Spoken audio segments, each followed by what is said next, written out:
Beyond ಬೌಂಡ್ರೀಸ್ನ ಮತ್ತೊಂದು ವಿಡಿಯೋಗೆ ಸ್ವಾಗತ.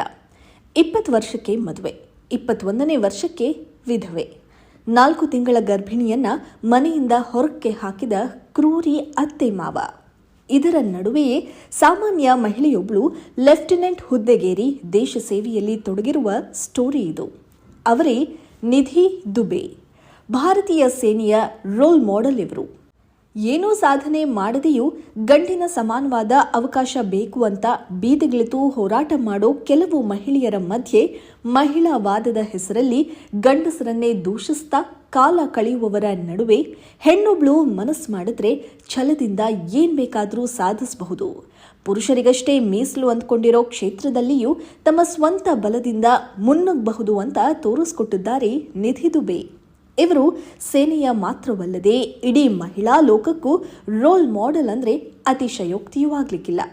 ಇನ್ನು ಇವರ ನೋವಿನ ಆ ದಿನಗಳ ಬಗ್ಗೆ ಹೇಳೋದಾದರೆ, ಮಧ್ಯಪ್ರದೇಶ ಮೂಲದ 20 ವರ್ಷದ ನಿಧಿ ಮಿಶ್ರಾ ದುಬೆ ಎಲ್ಲ ಯುವತಿಯರಂತೆ ಪತಿಯೊಂದಿಗೆ ಸುಂದರ ಜೀವನದ ಕನಸುಗಳಿಂದ ತುಂಬಿಕೊಂಡಿದ್ರು.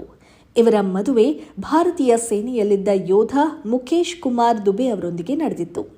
ಇವರ ವಿಧಿ ಬರಹವೇ ಬೇರೆಯದ್ದಾಗಿತ್ತು. ಮದುವೆಯಾಗಿ 1 ವರ್ಷದೊಳಗೆ, ಅಂದರೆ ಅವರಿಗೆ 21 ವರ್ಷ ಇರುವಾಗಲೇ ಅವರ ಪ್ರಪಂಚ ಕುಸಿದು ಹೋಯಿತು. ಅವರ ಪತಿ ಕಾರ್ಗಿಲ್ ಯುದ್ಧದ ಸಮಯದಲ್ಲಿಯೂ ಸೇವೆ ಸಲ್ಲಿಸಿದ್ರು. ಆದರೆ ಅದಾದ ಬಳಿಕ ಹೃದಯಾಘಾತದಿಂದ ಅವರು ಹಠಾತ್ತನೆ ನಿಧನರಾದರು.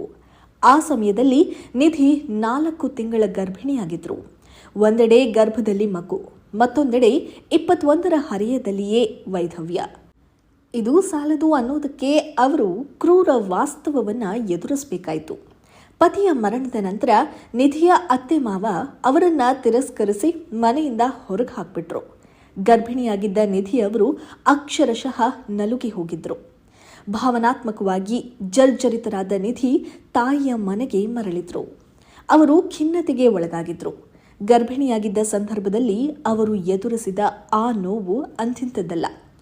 ಜೀವನ ಸಂಗಾತಿಯನ್ನ ಕಳೆದುಕೊಂಡ ಕ್ರೂರ ವಾಸ್ತವವನ್ನ ಎದುರಿಸಿದ ನಿಧಿ ಆಂತರಿಕ ಹೋರಾಟಗಳನ್ನು ಸ್ವತಃ ಹೋರಾಡಬೇಕಾಯಿತು.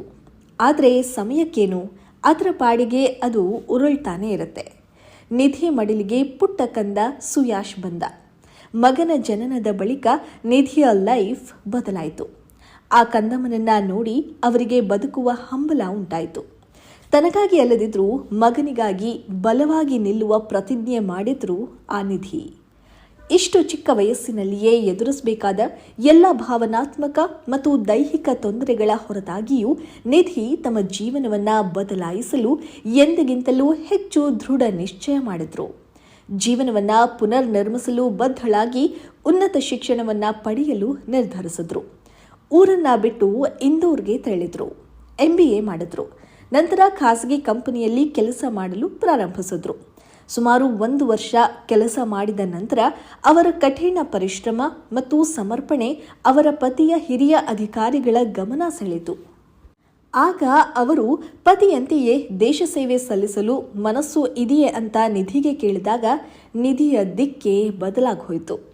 ಸೇನೆಯ ಹಿರಿಯ ಅಧಿಕಾರಿಗಳು ಸೇನಾ ಸೇವಾ ಆಯ್ಕೆ ಮಂಡಳಿಗೆ ತಯಾರಿ ನಡೆಸಲು ನಿಧಿ ಅವರಿಗೆ ಸಲಹೆ ನೀಡಿದ್ರು. ವಿಧವೆಯರಿಗಾಗಿ ಮಾಡಲಾದ ವಿಶೇಷ ನಿಬಂಧನೆಗಳಿಂದಾಗಿ ನಿಧಿಗೆ ಸೈನ್ಯದಲ್ಲಿ ಅರ್ಜಿ ಸಲ್ಲಿಸೋ ಅವಕಾಶ ಸಿಕ್ತು. ಅವರು ಅರ್ಜಿ ಸಲ್ಲಿಸಿದ್ದಲ್ಲದೆ ಕಠಿಣ ದೈಹಿಕ ತರಬೇತಿಯನ್ನು ಪಡೆದರು. ಬೆಳಿಗ್ಗೆ 4 ಗಂಟೆಗೆ ಏಳೋದು, 5 ಕಿಲೋಮೀಟರ್ ಓಡೋದು ಮತ್ತು ದಿನವಿಡೀ ದೈಹಿಕ ಪರಿಶ್ರಮದ ನಂತರ ರಾತ್ರಿ ಅಧ್ಯಯನ ಮಾಡೋದು ಅವರ ದಿನಚರಿಯಾಯಿತು. SSBಗೆ ತಯಾರಿ ನಡೆಸುತ್ತಿರುವಾಗ ನಿಧಿ ಅವರಿಗೆ ತಮ್ಮ ಮಗ ಓದುತ್ತಿದ್ದ ಸೇನಾ ಶಾಲೆಯಲ್ಲಿ ಬೋಧನಾ ಕೆಲಸ ಸಿಕ್ತು. ಅಲ್ಲಿ ಪಾಠ ಮಾಡ್ತಾ ಅವರು ಪರೀಕ್ಷೆಗಳಿಗೆ ತಯಾರಿಯನ್ನ ಮುಂದುವರಿಸಿದ್ರು. ತರಬೇತಿಯ ಸಮಯದಲ್ಲಿ ನಿಧಿ ತಮ್ಮ ಮಗನನ್ನ 2 ಬಾರಿ ಮಾತ್ರ ಭೇಟಿಯಾಗಲು ಸಾಧ್ಯವಾಯಿತು. ಕೊನೆಗೂ ನಿಧಿಯ ಕಠಿಣ ಪರಿಶ್ರಮ ಫಲ ನೀಡಿತು ಮತ್ತು 32ನೇ ವಯಸ್ಸಿನಲ್ಲಿ ಅವರು ಸೇನೆಯಲ್ಲಿ ಲೆಫ್ಟಿನೆಂಟ್ ಹುದ್ದೆಗೆ ಏರಿದ್ರು. ಇಂದು ಅವರು ತಮ್ಮ ಮಗನಿಗೆ, ಇಡೀ ಮಹಿಳಾ ಸಮುದಾಯಕ್ಕೆ ಮಾತ್ರವಲ್ಲದೆ ಇಡೀ ದೇಶಕ್ಕೆ ಸ್ಫೂರ್ತಿಯಾಗಿದ್ದಾರೆ. ವಿಶೇಷವಾಗಿ ಮಹಿಳೆಯರಿಗೆ ಸ್ಫೂರ್ತಿಯ ಚಿಲುಮೆಯಾಗಿ ನಿಂತಿದ್ದಾರೆ.